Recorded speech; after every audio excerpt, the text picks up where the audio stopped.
الحمد لله المتوحد بجلال ذاته وكمال صفاته المتقدس في نعوت الجبروت عن شوائب النقص والسمات، والصلاة على نبيه المؤيد بساطع حججه وواضح بيناته، وعلى آله الطيبين الطاهرين وأصحابه هداة طريق الحق وهماته. أما بعد فأعوذ بالله من الشيطان الرجيم. بسم الله الرحمن الرحيم. هو الذي أرسل رسوله بالهدى ودين الحق ليظهره على الدين كله وكفى بالله شهيدا. وقال رسول الله صلى الله عليه وسلم: البركة مع أكابركم. اللهم صل على محمد عبدك ورسولك، وصل على المؤمنين والمؤمنات والمسلمين والمسلمات. انتهائی محترم مسلمانانو ورونو، نن د 14 اگست ورځ ده، کوم ورځ باندې چې پاکستان آزاد شوی او د پاکستان د آزادۍ ورځ ده. یقینا محترم ازادي دا یو ډیر لوی دولت ته، یو ډیر لوی نعمت ته.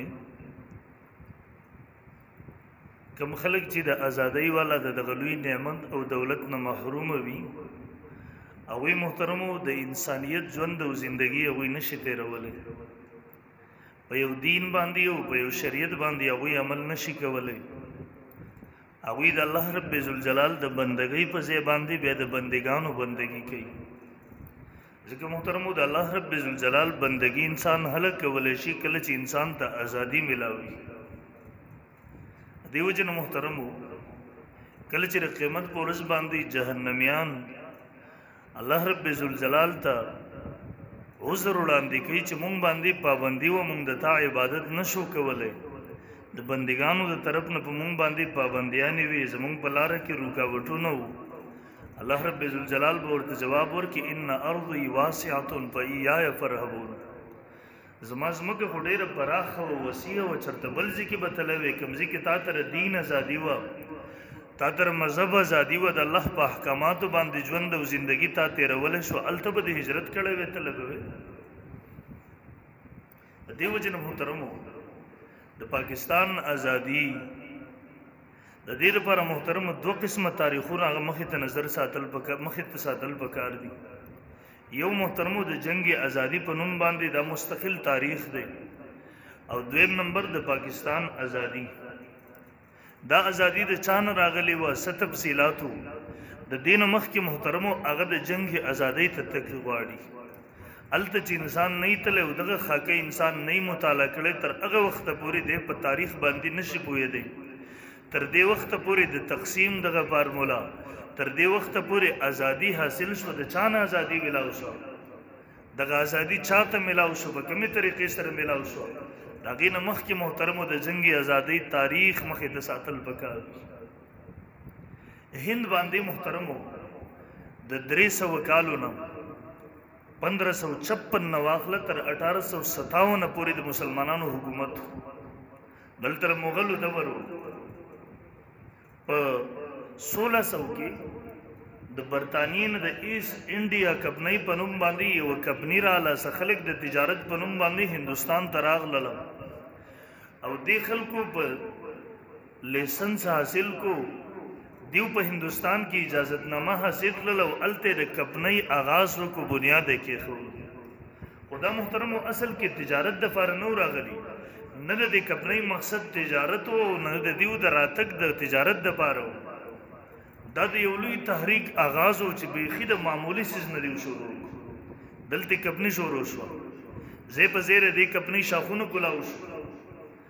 او به دیو دغه وخت حکمران او بادشاه سره لار پیدا کړل، دا وی سره تک راتګ شروع شو، هغه ته تحفې او تحائف راوړل شروع شو. بیر دې په ذریعہ سره وی لیسنسونه حاصل کړل، پرمټي حاصل کړلې چې موږ ته چوکیدارانو ضرورت دی، موږ ته اجازه دوی چې موږ برزان سره اسلحه ساتو. دلتی اسلحه الته اسلحه الته اسلحه دا پته نه و چې دا مستقل جنگي د جنگ حکمت عملی روانه د قصه شروع محترمو دا قصه روانه و تر دې چې د هندوستان بادشاہ اورنګزیب عالمگیر د وفات شو د وفات نه وروسته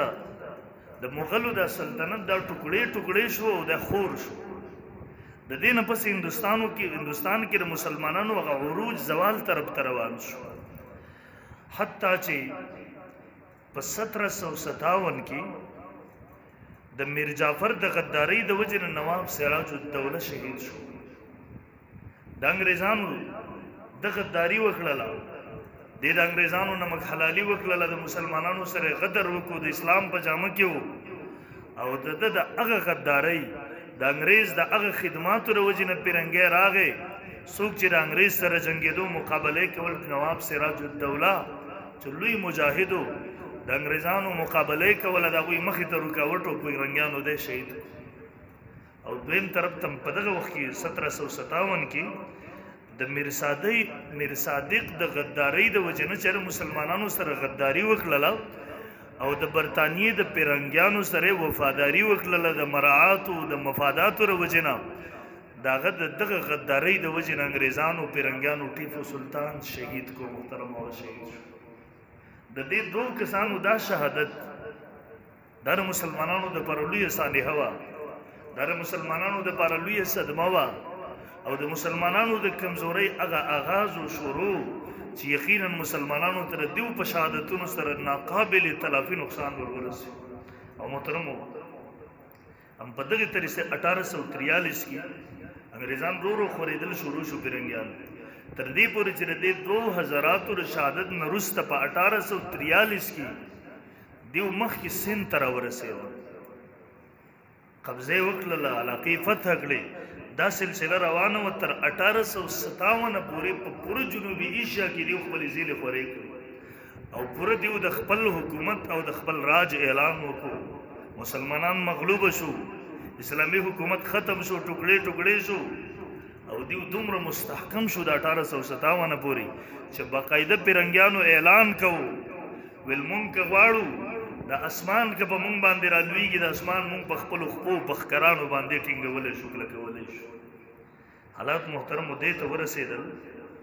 په پوره ایشیا باندې د دیو قبضه راغله محترمو دا سلسله ډېر خطرناک حد ته لاړه ورسېده تقریبا 1728 کې چې کله دا سلسله انتهایی خوره شو مسلمانان د تنزل شکار شو اوس یو خطرناک حد ته خبره روانه وه هندوستان کې د دې انګریزانو خلاف حضرت امام شاه ولی الله رحمه الله د خپل جدوجهد آغاز وکړو د هندوستان ته راغی او په دې زمانه کې محترم د احمد شاه ابدالي ته دعوت ورکړو مختلف صورتونه د اختیار کړله کله چې د ټولو مرحلو نه د تیر شو ووتلو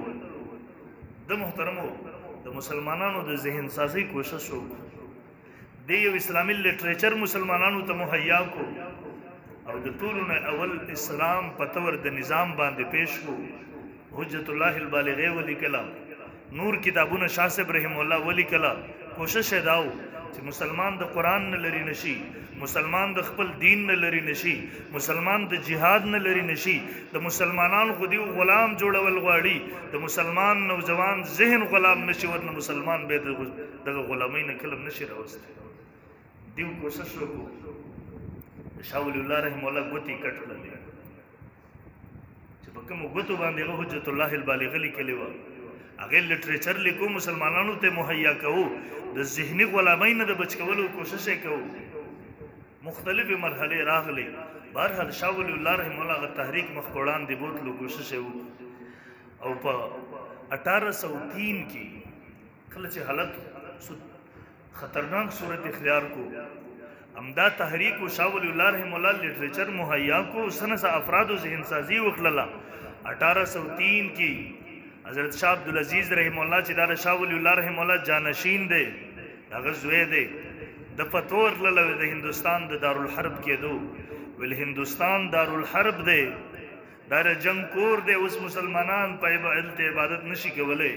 مسلمان په ازادۍ سره دلته ژوند او زندگی نشي تیرولی. اوس دلته انګریز راغلی دی، هغه قابض شو. شاه صاحب رحم الله هغه فتوا وکړه، شاه عبدالعزیز رحم الله ویل د هندوستان په مسلمانانو باندې اوس جهاد فرض دی، واجب دی چې د انګریز خلاف جهاد وکړي. دا د بغاوت اولنی اواز و چې شاه عبدالعزیز رحم الله ولګو، او د دې فتوی په نتیجه کې مسلمانانو د مجاهدینو د جهاد یو لښکر منظم کول شروع کړ. د دې صفه سالاري او مشریم د شاه ولی الله رحم الله په اولاد کې راوي په نسو کې سید احمد شهید رحم الله او شاه اسماعیل شهید رحم الله دیو د جهاد تحریک او د جهاد دعوت په هندستان کې شروع، قافله منظم کول شروع کړل، جهادي ذهن جوړول شروع کړل، او په دې کې د مختلفو مرحلو نه دی وته. ځکه دلته به سر سامانی و الته وسایل اسباب، دلته مسلمانانو هغه عملاً د غلام جوړولو کوشش کوو، دیو د هغه غلامۍ نه دراوستو کوشش کوو، هغه هندستان قبضه کول غوښتل، دیو د هغه قبضې د تسلط خلاف ناره بلندوله. دیو اول خو بخپل ځان باندې د سید احمد شهید رحم الله بارک راضي دی په پیزار نه بخپو کول، د تربیت اولنې آغاز د دین شو. خپې بل خپې بغرزیدو په وړو وړو کانو، حتی چې د خپې به دومره کلک شو عادت شو ځان ته به شیشې ښکته ایښې وې، دی د پاسه بغرزیدو. 2-3 غنټې به دی په سمندر کې په سیند کې لامبو وهله روان بو،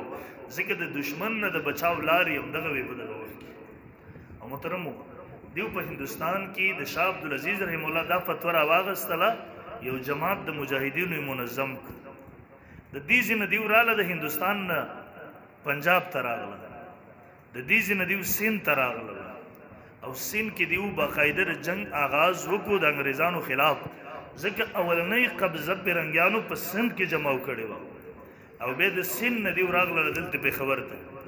د پېښور کې دلته دیو جنگ وکړو، دا پېښور فتح کو دیو هغه زمانه کې، او په دې پېښور کې هغوی اسلامي حکومت قایم کو. سید احمد شهید رحم الله امیر المؤمنین شو. زمونږ دا پېښور دی هغه حالت کتلی دي، دلته اسلامي حکومت قایم کړی و هغوی. سید احمد شهید رحم الله باقاعده امیر المؤمنینو، د دین د احکامات به بیا جاری کېدم. او محترمو یو خو د دیو هدف صرف پېښور نه و، او دویم نمبر په دې وخت کې چې کله د دیو دلته حکومت قایم شو، د سیکان دیو یو لویه منصوبه بندي وکړله، او انګریزان راغلل هغوی ورسره ودرېده، پیرنګیان سیکان دا ټول ودرېده، او د سید احمد شهید رحم الله دلته د پېښور دیو ګیره واچو، ګیره یې وکړله. یقینا دلته حالات خطرناک حد ته ورسېده، یو جنګ هم پکې وشو، لیکن دیو ته چې کوم ځینه د دیو پروګرام ټول چلېدو، د هغه ځای نه دیو ته هدایات میلاو شول تاسو پېښور پرېږدئ راوځئ. دیو د دې ځای نه ووته، د سید احمد شهید رحم الله قافله د دې ځای نه لاړه بونیر ته، په دغه غرونو د بونیر باندې بیا څه وخت پس واغسته، د سوات ته ورسېده، د سوات نه بیا د شنګلې په لاره باندې دا بالاکوټ ته لاړه، او د بالاکوټ په میدان کې د دیو سره خپل مجاهد ملګري ورسره وو. دغلته د انګریز سره مخامختیا وشوله، دلته د دشمن د پوځونو د هغوی د لښکرو سره مخامختیا وشوله، او یو جنگ وشو. خو دلته افسوس دا لویه غداري وشوله، دلته د سید احمد شهید رحم الله او د شاه اسماعیل شهید رحم الله کوم تحریک چې په کامیابۍ سره روان و، هغه تحریک سره په بالاکوټ کې غداري وشوله. څه غداران دننه راننوتي، هغه تحریک یې د شاه صاحب ناکام کو، او د هغې په نتیجه کې چې د بالاکوټ په میدان کې دیو جنگ وکړو، د 450 ملګرو سره دیو د شهادت جامونه نوس لرنه ملته قبرونه دي. محترم سړی چې ورشي، زه تېر کال ورغلم دې جمعې کې، د یو قبر دلته لاندې دی، د بل قبر په چوته باندې دی، دیو د هغه ځای نه کمانډ کوو، د دې ځای نه کمانډ کوو، جنګ شروع. او محترمو هلته پراته دي د دین اسلام د تحفظ تحریکو د خلک دلته راغلي او شهیدان شوي دي، دې کې دیو شهیدان شو. او زمونږ دا تحریک چې شاه ولی الله رحم الله د 1728 نه دی آغاز کړی و، عملاً د بالاکوټ په میدان باندې دیو عارضي طور باندې ختم شو، خاتمه وشو. د دې ځینې محترمو تقریبا 1830 کې دغه تحریک اخرنۍ سرګو ته ورسېد،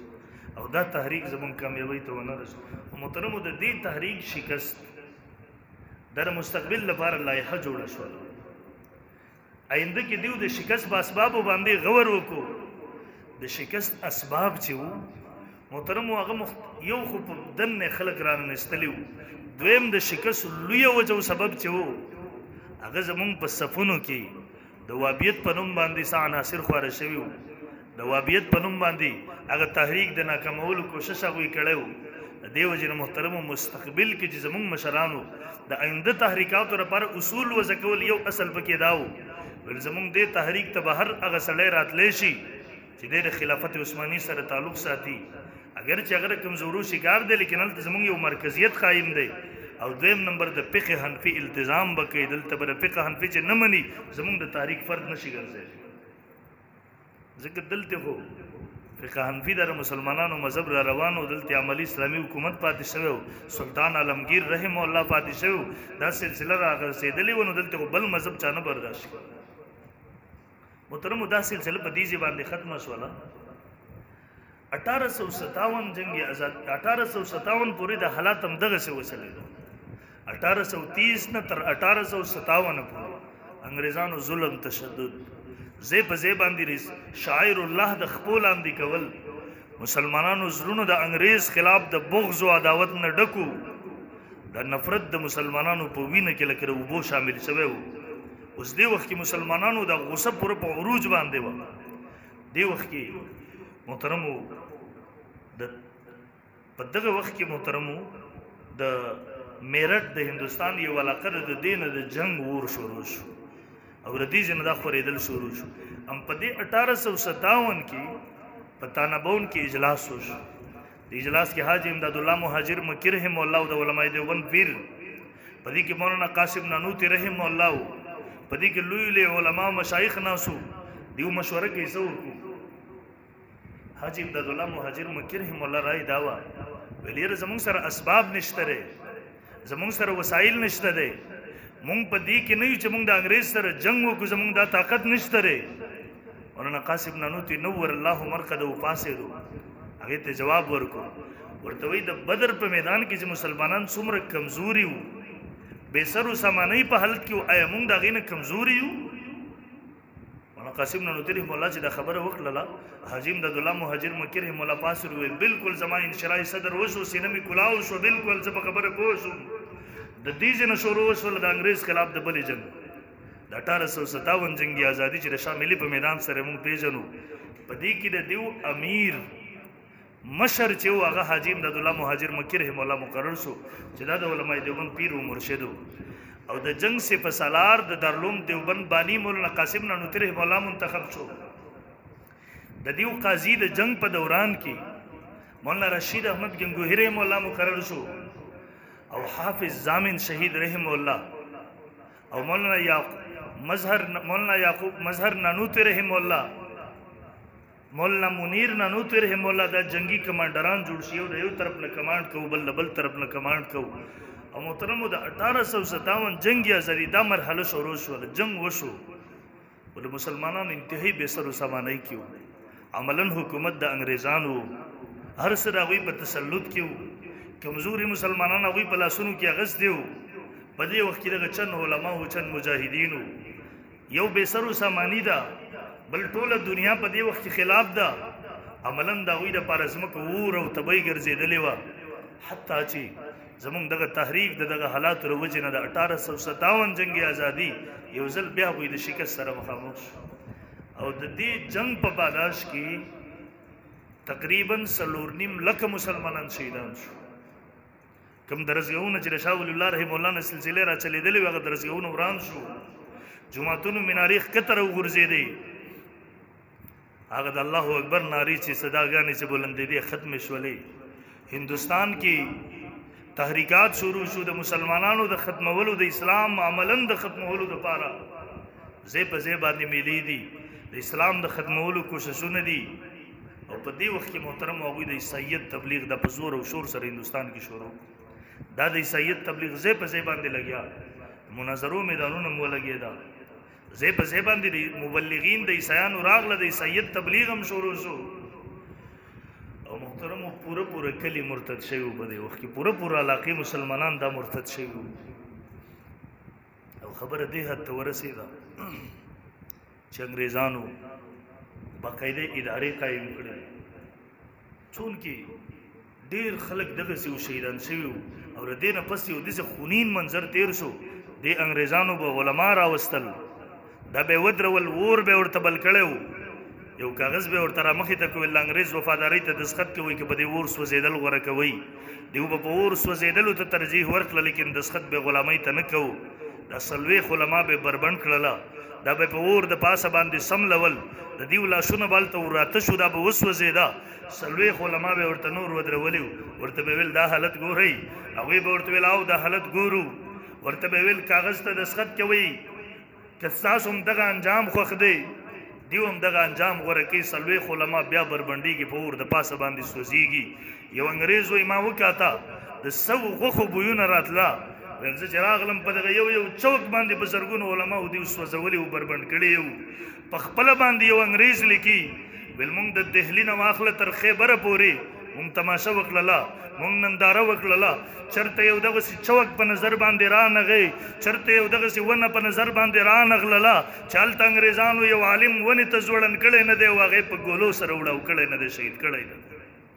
علما به یې راونیوه د خنزیر په سرمنه کې به یې دیو بند کړه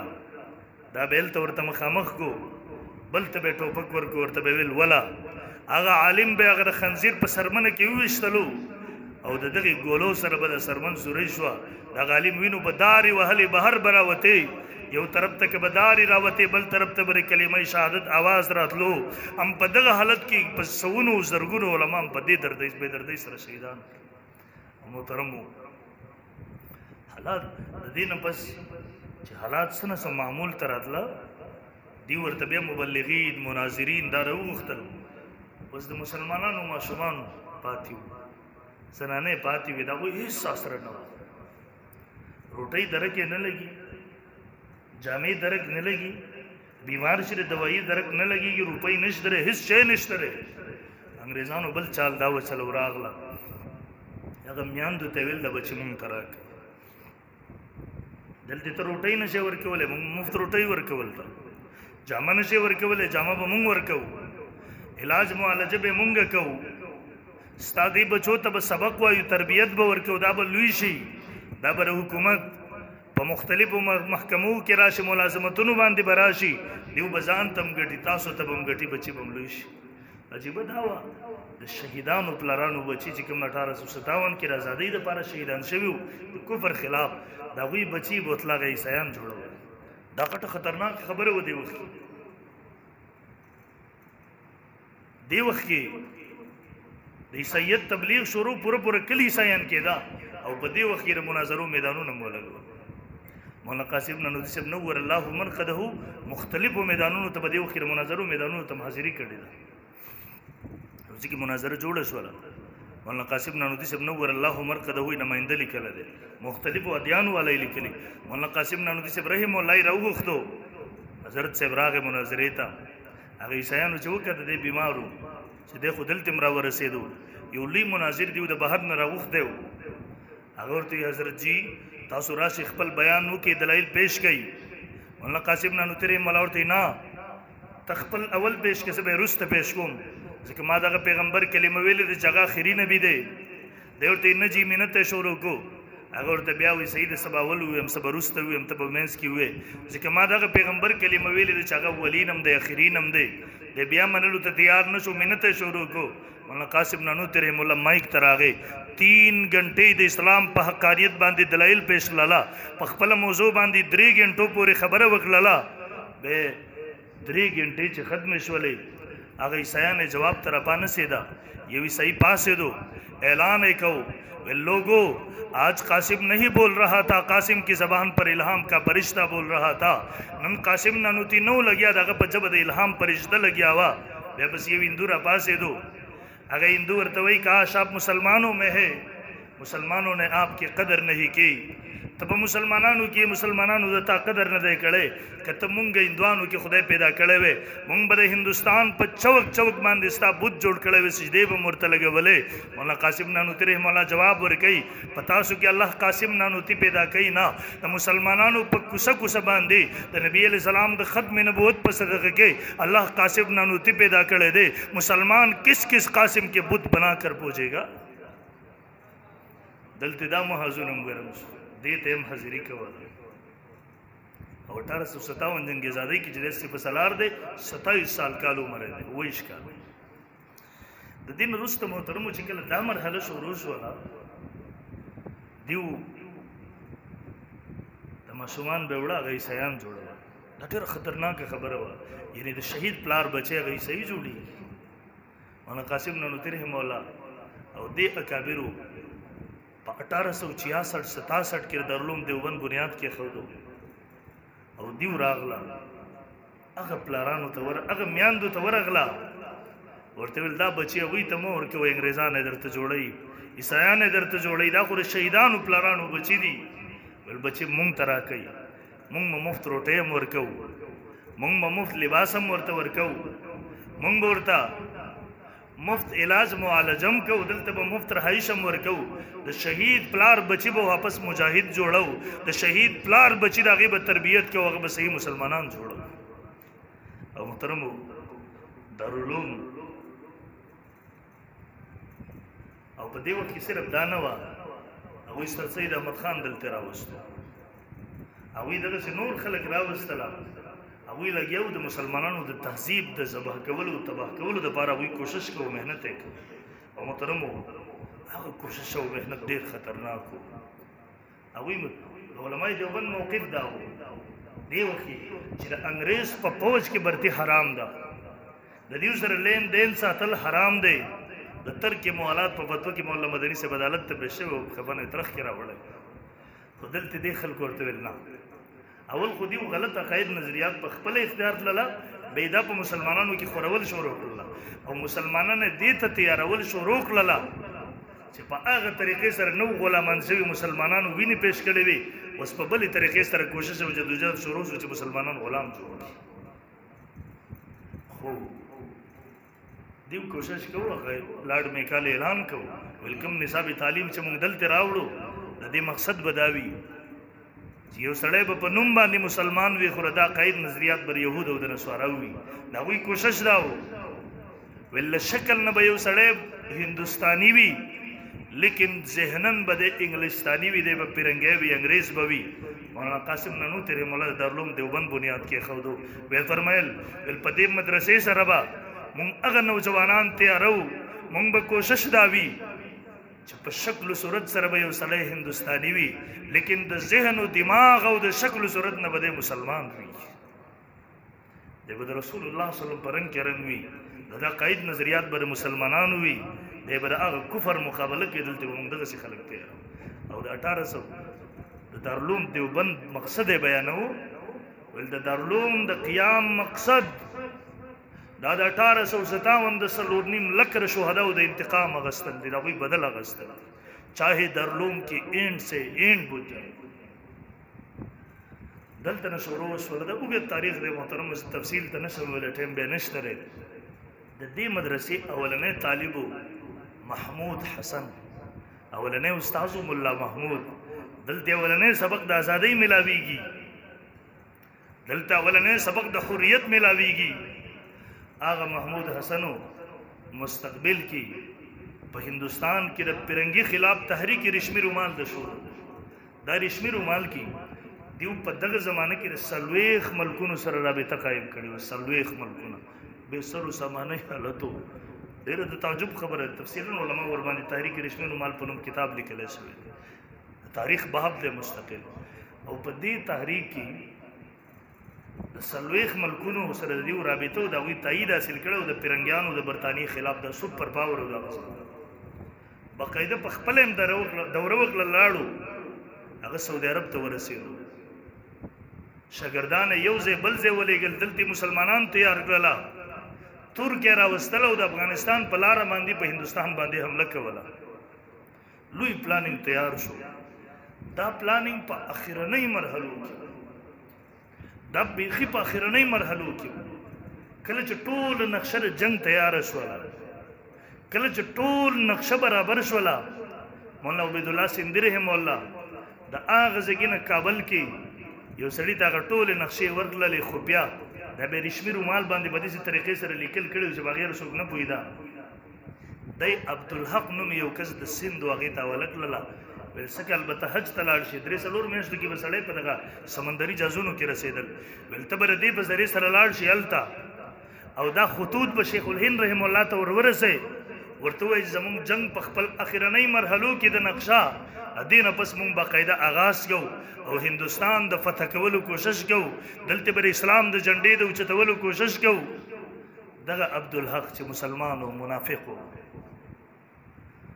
د دې یو بچی مطلوب و کوم پرنګیانو ته انګریزانو ته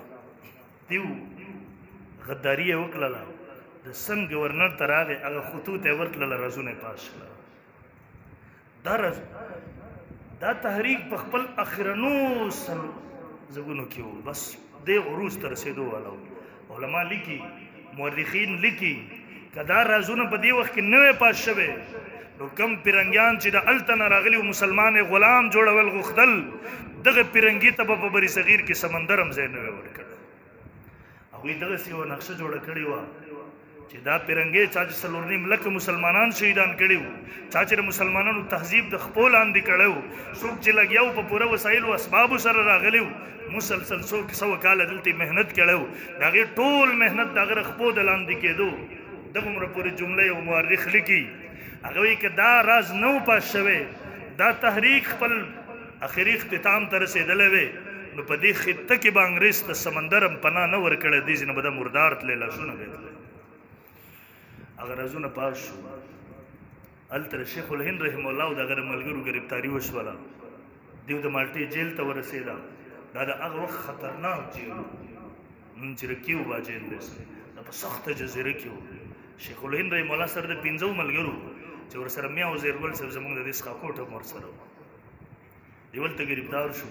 یو ملګری د مالټې په جیل کې شهید شوی د مستقل تاریخ دی دا دې باندې سفرنامه مالټا اسیران مالټا او په دې موضوع په نقش حیات کې مولانا شیخ الاسلام مولانا حسین احمد مدني مستقل علماء په دې باندې کتابونه لیکلي دي تاریخ د مالټې په جیل او په دغه حالاتو باندې دیو التم به 4 کال سره پاسه د مالټې په جیل کې و یو ملګری شهید واپس چې کله راوړل دیو د هندوستان ته ازادي وشوله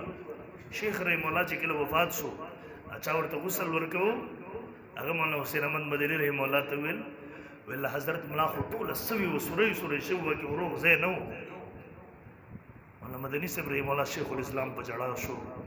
ورته یې وفرمیل دا هغه راز و چې هغه پټ کړی و مونږ یې منع کړي و دې نه څوک خبر نه شي ما د خپل رب دپاره دا قرباني ورکړې انسانانو دپاره مې نه ده خبردار زما دا راز پاش نه شي انسانان خبر نه شي ویل شیخ الهند به بوتلو دې ته به انګار بل کړی و شیخ الهند به په انګار د پاسه سملو ویل په دې ملا باندې به ولګرم سیخان کېښودله نن خو تا ته دا وایي پاکستان داسې په ازاده باندې آزاد شوی دی مونږ ته ازادي دغسې په اسانه د پیرنګي نه میلاو قسم دی دغسې په اسانه نه ده میلاو شوي د دې دپاره ډېر خلک په ورونو د پاسه ملا سو د هغوی لاسونه سوځېدلي وو د خنزیر په سرمنو کې د هغوی لاسونه بند کړی شوي وو په ګولو باندې ویشتلی شوي وو د دې دپاره ډېر بچي هغه یتیمان شوي وو مولانا جعفر تانیسي رحم الله فرمایي زه بوتلم بند یې کړم په ما باندې الزام دا و بلکې حقیقت هم دغه و چې دا مجاهدینو ته مالي تعاون ورکوي دی لګیا دی دا راجمع کوي دی کالا پانی ته ورسو په هغه زمانه کې کالا پانی تور اوبو یوه جزیره وه د هغه زمانې هلته یې ورسو او دی وایي ویل یوه شپې په ما باندې د پانسۍ اډر وکړو سهار دی زه راوستم د پانسۍ کولو دپاره اول دی وایي کله چې ما پانسۍ زه راوستلم یو لوی لوی افسران راغلي وو د مرګ تماشې ته یو سپۍ پسې راپاسولو د ږیره ورنه کټلله او دغه انګریز افسر سره سپی ولاړو د توهین او د استهزا په طور باندې هغه ږیره سپي ته ورګزار کړله مولانا تانیسي په ژړا شو سترګو نه اوښکې وبهېدې هغه انګریز افسر هم حیران شو چې دا خو دومره کله کې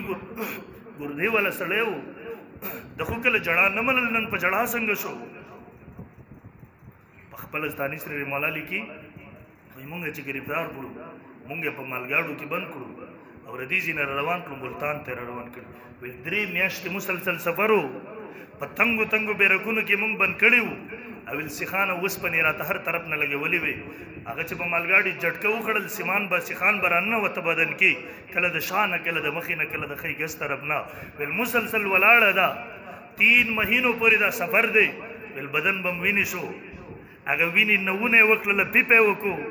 هغه ځکه زمونږ امتیاز هم دی په دې ځکه زمونږ ناسته ولاړم د مختصر ځای دی مولا تاني سری وایي ما وی الله کله به دا مشقت والا سفرم ختم شي د دې مصیبت نه مونږ کله آزاد شو مونږ د خپل بدن نه نفرت وشو بدن هم ساه شو وینې پیپه وکړو ویل چې کله راورسېدو ویل مونږ بندو ملتان کې د پرنګیانو سره په جیل کې په دې وخت کې ویل کله چې مونږ د هندوستان نه راتلو زمونږ بیبیانې او زمونږ بچیان د الله په سره هلته پاتې شوي وو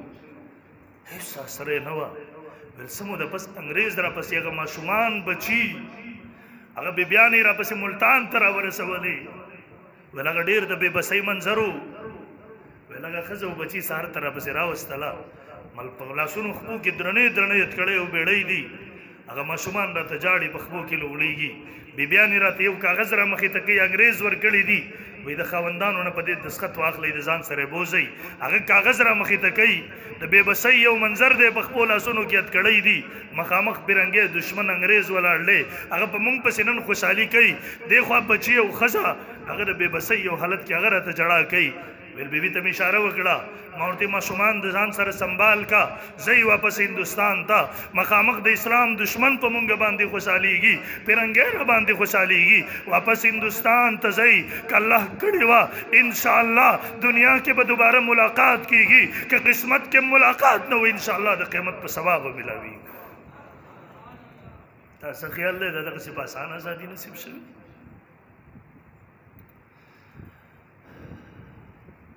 زما نه ګیره کټله د سپي ته ورګزار کړه مولا تاني سرې په ژړا شو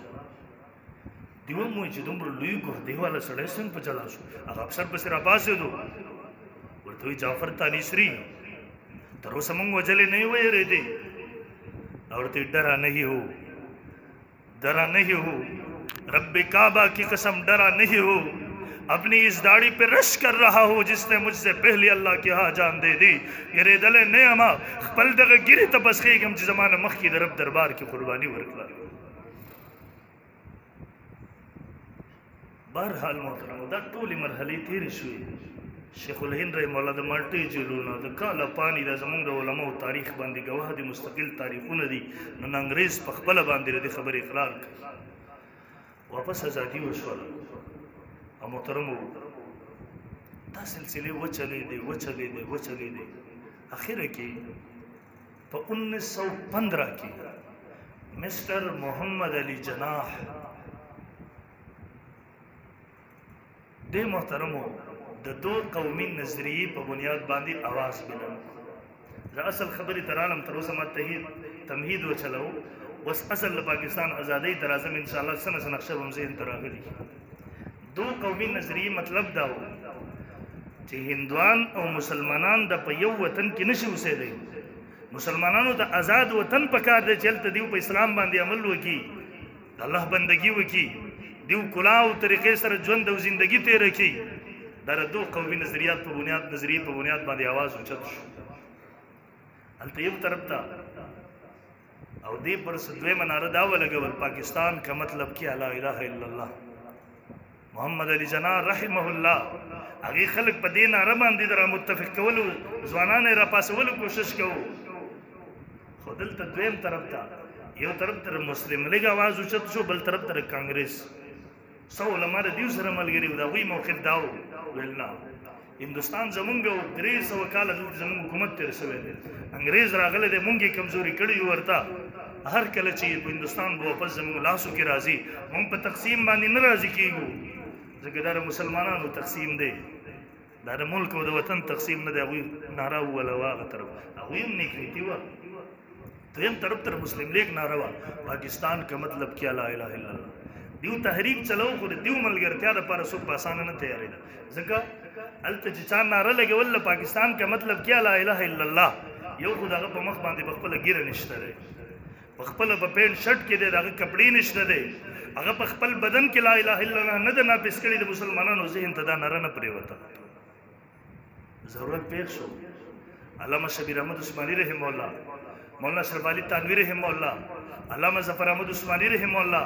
زمونږ د علماء دیوبند دې مشرانو په کلکته کې د جمعیت علماء اسلام په نوم باندې یو پاکستان کې جمعیت علماء اسلام د جدا دی د وروسته تشکیل شوی یو الته په کلکته کې تشکیل شو او دیو په هندوستان کې توپانی دورې وکړلې وګرځېده پاکستان کا مطلب کیا لا اله الا الله نعرې بلند کړله مسلمانان را بیدار کړل موږ ته جدا ملک ضرورت دی چلته اسلامی نظام وي هلته شرعي نظام وي موږ د رسول الله په سنتو باندې ژوند او زندگی تیر کو د الله احکامات په ملک کې ژوندي شي مسلمانان را بیدار کړل د دیو د دې دورو د وجنه او د دیو د دې تایید د وجنه خلکو نه مسلم لیگ حمایت شروع کو مسلمانانو او د قائد اعظم محمد علي جناح نه چاته پوښتنه وکړو لتا سره په دې تحریک کې علما نشته هغه ورته وی ما سره حکیم الامت مولانا اشرف علي تانوي رحمه الله دیوبند عالم را سره دی ول تمام دنیا علما د تلی په یو چابړي کې کېک دوا مولانا اشرف علي تانوي رحمه الله په بل چابړي کې کېک دوا دا ټول علما بس پک شو مولانا اشرف علي تانوي رحمه الله بدرون چې ما سره د علما را سره حتی چې دیو کله دوره وکړه او مسلم لیگ نمائنده جماعت تسلیم کړل شو نو په 1946 کې یو ریفرنډم وکړو انګریزانو دا ریفرنډم د دې لپاره و چې د دې مسلمانان څه غواړي هغه علماء دورې وکړلې را بیدار کړل مسلم لیگ یې په وی باندې ومنو په دغه ریفرنډم کې څومره چې د دې خیال او دغه نه زیات ورته او د دغه ریفرنډم په بنیاد باندې په 1947 کې د پاکستان د ازادۍ اعلان وشو الله مسلمانانو ته د خطه ورکړل محترم خو د دې نه مخکې کې تاسو ګورئ د دې په شاړې لوی قربانۍ دي د دې په بنیادونو کې ډېرو خلکو ویني دي خو تفصیل درته ما ونه ویلا هغه دریاب د مسلمانانو د لاسونو ډک بهیدلی دی هغوی د وینو نه ډک بهیدلی دی هغه هم پکې راغلي دي چې په خپله باندې یو سړی پاسېدلی دی خپله خور یې وجلې ده ځکه دغه خور د عزت د نیلامېدو خطره وه ورته ډېر څه شوي دي دې لپاره هغه قربانۍ بنیاد و 1947 کې باقاعده اعلان وشو او کله چې اعلان د پاکستان د ازادۍ وشو دا خبره د دې لپاره کوم ډېر خلک وایي علما خو د پاکستان د ازادۍ مخالف وو درته هغه حقیقت درښیم د قائد اعظم محمد علي جناح سره چې د مولانا اشرف علي تانوي رحمه الله د علامه شبیر احمد عثماني علامه ظفر احمد عثماني او د هغوی د مریدانو د علماو ملګرتیا نه وې قسم دی کله به هم دا خوب شرمنده تعبیر شوی نه وې کله به چا دا سوچ هم نه وې کړی مسلمانان دې ته بیدار کړل او چې کله پاکستان د ازادۍ اعلان وشو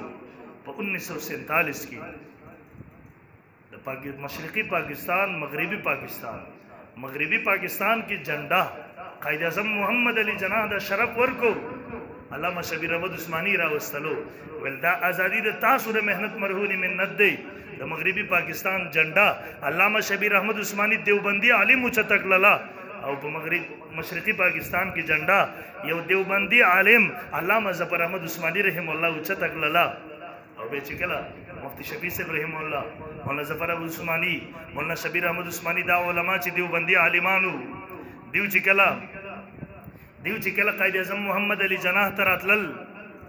د مبارکباد دپاره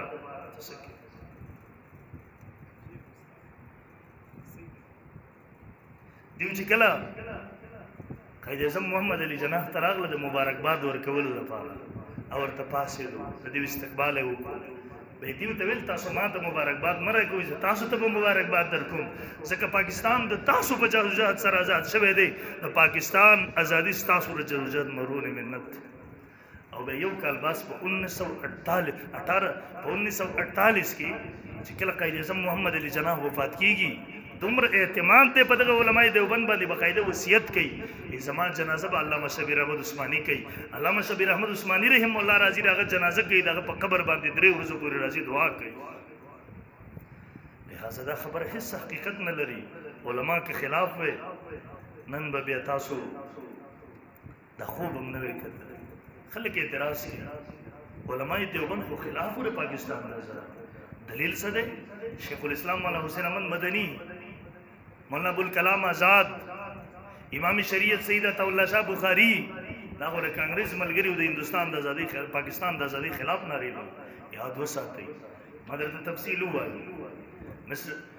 قائد اعظم محمد علی جناح چې کله د دو قومي نظریه پاکستان کا مطلب کیا لا اله الا الله نعره ولګول دی وخت مسلمانان دغه ملګرتیا ته نو تیار ځکه دا وی سوچ دا و چې کم سړی په خپل بدن کې لا اله الا الله نشي نافذ کولای هغه سړی به لا اله الا الله موږ د پاره نافذ کی دا خو په هغه وخت کې علامه شبیر احمد عثماني مولانا اشرف علي تانوي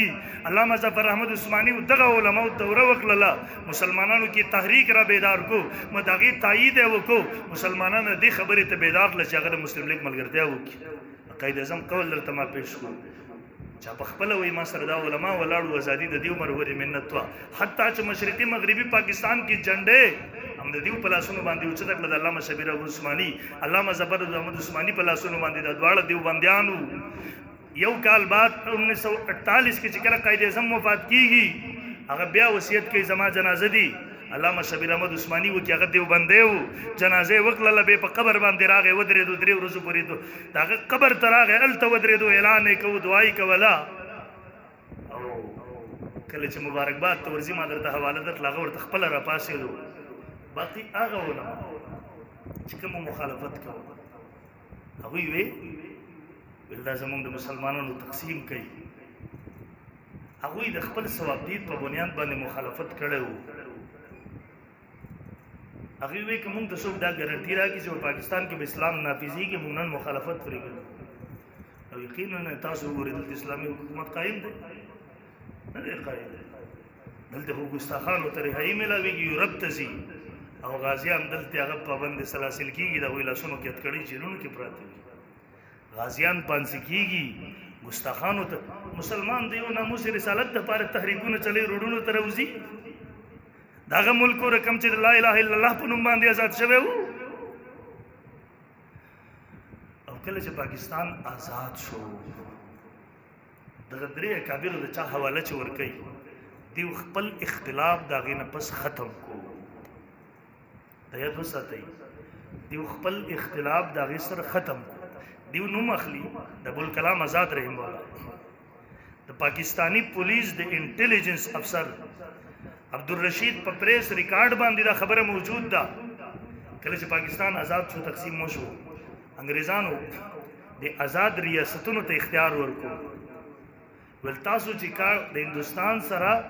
غواړئ تاسو د هغې سره الحاق غواړئ که د پاکستان سره غواړئ تاسو ته اختیار دی د بلوچستان نه چې د دې د قلات ریاست احمد یار خان د دې نواب احمد یار خان د دې ریاست مشرو د کسان ولېږل کانګریس ته ویل موږ د هندوستان سره هغه الحاق غواړو هلته د دیو اتفاقا ملاقات د مولانا ابوالکلام آزاد رحم الله سره وشو مولانا ابوالکلام آزاد په سختۍ سره منع کړله ویل نه د هندوستان سره الحاق مه کوئ لاړ شئ د پاکستان سره الحاق وکړئ تاسو مسلمانان یئ او اوس ودرېږئ د پاکستان ریاست مستحکم کړئ او مضبوط کړئ د جوړېدو نه مخکې اختلاف کېدی شو خو چې کله جوړ شو اوس اختلاف نشي کېدی د په ریکارډ باندې موجود ده نن چې بلوچستان د پاکستان یې سره د مولانا ابوالکلام آزاد رحم الله د هغه د محنت جدوجهد کیسه ده او د مسلم لیگ یو رهنما سید احمد سعید کرمانی د انټرویو ورکوي هغې کې وایي کله چې پاکستان ازادېږي د دې نه 2 ورځې مخکې جناب لیاقت علي خان صاحب ورغی د مولانا ابوالکلام آزاد رحم الله سره ملاقات کوي ورته وایي حضرت جي معافي کوئ اوس به موږ 2 ورځې پس د ازادۍ اعلان کېږي موږ به ځو هلته تاسو به دلته پاتې کېږئ غلطي شوې معافي کوه مولانا ابوالکلام آزاد ورته راپاڅېدو د لاس نه یې ونیو ورته میرا بھائی اگر جملے نقل کړي د ورته میرے بھائی کہیں ایسا نہ ہو مجھے ڈر ہے کہ تقسیم کے بعد کہیں ایسا نہ ہو کہ ہندوستان میں مسلمان نہ رہے اور پاکستان میں اسلام نہ رہے لاڑ سے اسلام پاکستان مضبوط کئی اسلامی نظام د قیام د پاره جدوجہد وکئی اسنا چې په هندوستان کې مسلمانان ختم شیدل تی بیا مسلمانانو ته ځای نه ملاویږي او په پاکستان کې اسلام ته ځای نه ملاویږي او به فرمایل د پاکستان د جوړېدو نه بعد مسلمانان د پاکستان مستحکم کې زکا دغه موقف خدا و چې پاکستان جوړول غلطی ده دغه موقف دا و فرمایل پاکستان بنانا غلطی تھی لیکن اب پاکستان کو غیر مستحکم بنانا اس سے بڑی غلطی ہوگی پاکستان جوړول زمان په نسبت دی هغه وای دا غلطی وا لیکن اوس پاکستان کمزور کول غیر مستحکم کول دا هغه نه لوی غلطی ده او مولانا شبیر شیخ الاسلام مولانا حسین احمد مدنی رحم الله چې پاکستان جوړ شو دلته د علما شاګردان د څومره سلسله چلیږي د شیخ الاسلام شاګردان دي را مدارس دی جواب ورغلی حضرت جی سو کو ورته نو سکول را جمع شي پاکستان حفاظت تو کې دا مستحکم کړي دلته اسلامی نظام د قیام د پاره داغه د نفاذ د پاره کوشش وکړي وی فرمایل ولکل چې مسجد جوړیږي داغه سره د یو مسجد خواته مسجد جوړیږي اختلاف ور سره کې دی شي چې دا نقشه غلطه ده دا ځای غلط دی په قیام کې خبره کې دی چې کله مسجد جوړ شي به د ټولو مسلمانانو ذمہ داری ده چې هغه مسجد حفاظت وکړي لہذا د ټولو مسلمانانو ذمہ داری ده چې پاکستان مستحکم کی حفاظت وکړي او دریم امام شریعت سید تولا شاه بخاری رحم الله خبر راځي بخاری سے رحم الله اول اختلاف وو چې پاکستان آزاد شو اختلاف د ختمېدو اعلان وکړو باقاعده ځې په ځې کانفرنسونه وکړه پاکستان د استحکام د پاره ځوانانو د غیر سرحداتو د حفاظت د پاره بیدار لله او هغه کل عام اعلان وکړو زمونږ اختلاف ختم شوه دی هغه سره حلال او حرام اختلاف نه وو اگر سوچ او تدبر اختلاف وو د دې سوچ دا چې مسلمانانو خیر پدې کې دي زمونږ سوچ دا چې خیر پاغي کې دي لہذا اس پاکستان تاسو مستحکم کوي بل ګناه ونه کوي لہذا محترمو پاکستان د الله رب ذوالجلال یو نعمت ته چې الله دې قوم ته ورکړی دی یقینا کم خلک چې پاکستان د کمزوري کولو کوشش کوي کم خلک چې پاکستان د نقشې د ختمولو کوشش کوي او زمونږ هغه ناپوهه مسلمانان هغه ور سره په आवाज کې आवाज ملاوي هغه د پاکستان د کمزوري کولو کوشش کوي هغه دې په کلاو وګونو سره واوري پاکستان که کمزور شو خدا نه خواستا پاکستان دغه نقشې نه ختم شو خدا نه خواستا بیا به د ایشیا مسلمانانو ته د جنوبي ایشیا په سمندرونو کې هم پناه ملاو نشي بیا به د جنوبي ایشیا نه د پوره خطې د مسلمانانو ته به هغه په پوره دنیا کې بیا چرته سر پټولو ځای ملاو نشي دا خو نن پاکستان دی چې دا د روس او د اسرائیل او د هندوستان بھارت داوی د ناپاک مقاصد او داوی د ناپاک منصوبو مخې ته رکاوټ دی زمونږ علما هم لیکي په واضح الفاظو کې لیکي څوک چې دی وخت کې د کوشش کمزوري کولو کوشش کوي د دې د ختمولو کوشش کوي یقینا د دې نه پس بری بیا مدرسې ته ځای ملاو نشي مولا ته بری ځای ملاو نشي طالب ته بری ځای ملاو نشي مسلمان کلمه گو مسلمان د دومره پورې علما لیکي په سمندر کې به ورته سر پټولو ځای ملاو نشي دغومره به تنګ شي الله دې زموږ د وطن حفاظت وکړي محترم یو خبره کوم ډېره شکوې په تورې کوم پاکستان د الله نعمت ته مونږ ته راکړی دی الله دې وکړي د سره پاره حاصل شوی دی زموږ علما لګیا دي د جمعیت علما اسلام هغوی کوشش دا دی چې په دغه وطن کې اوس اسلامي نظام نافذ شي مونږ ټول د هغوی ملګري یو په خپل جدوجهد باندې پړ یو کوو به انشاءالله محنت به هم کوو جدوجهد به هم کوو چې هغه قربانۍ د سره پاره ورکړی شوې وي هم د هغوی هغه خوبونه شرمندهی تعبیر شي محترمو نن چې موږ د 14 اګست ازادي مناوو بیګا شپې ما وکتله نن سحر زه ناست وم ماره سحر نه کتاب کتو تیاری مې کوله قسم دی دا خو موږ ناشکري کوو محترمو د شکر په دې طریقې سره کېږي چې موږ پونګیر اغستې دي ډمامې وهو هلته د ډمانو مجلس ځوانانو د ځان سره پونګیر اغستې دي روان شوي دي د الله نه د بغاوت اعلان کې په دې ورځ ډول باجې سندرې الله پیغمبر صلی الله علیه وسلم فرمایي زه د دې دپاره مبعوث شوی یم چې زه دغسې ډول سنګې دا څیزونه زه ختم کړم الله پیغمبر فرمایي الغناء ينبت النفاق کما ينبت الماء الزرع دا غنا د ټنګ ټکور د پزله کې نفاق راخیږي لکه څنګه چې اوبه د فصل راخیږي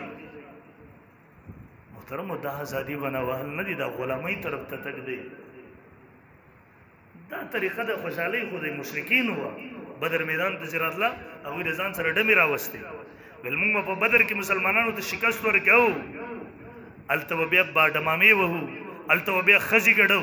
الته بیا سړی ګډو مونږ به ازادي په دې طریقې سره منوو شراب راوړیو د ځان سره تاسو راغه مشرکین په لار باندې زینن په دې طریقې سره ازادي منوي او ځوانانو کوم طرف ته روان شوي د کفر معاشره دوباره ما جوړوي د جهالت معاشره دوباره ما جوړوي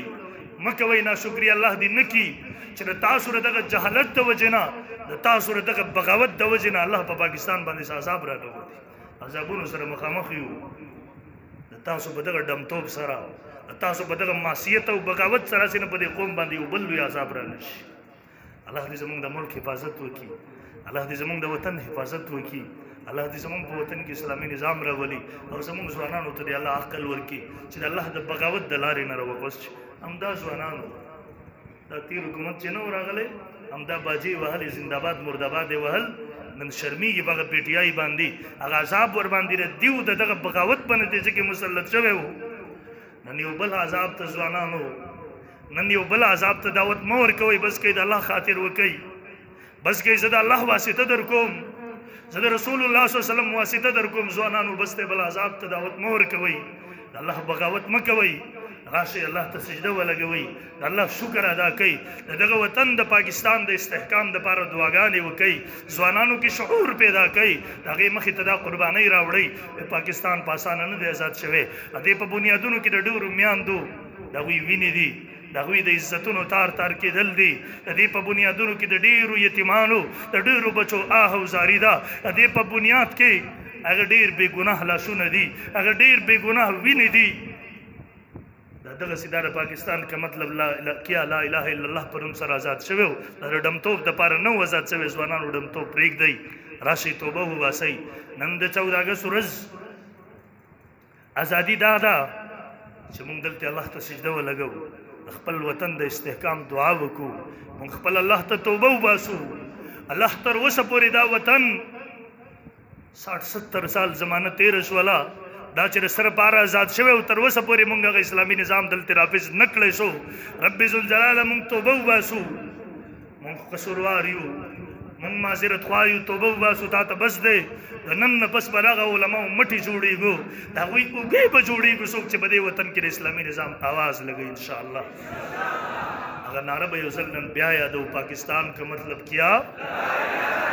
پاکستان کا مطلب کیا پاکستان کا مطلب کیا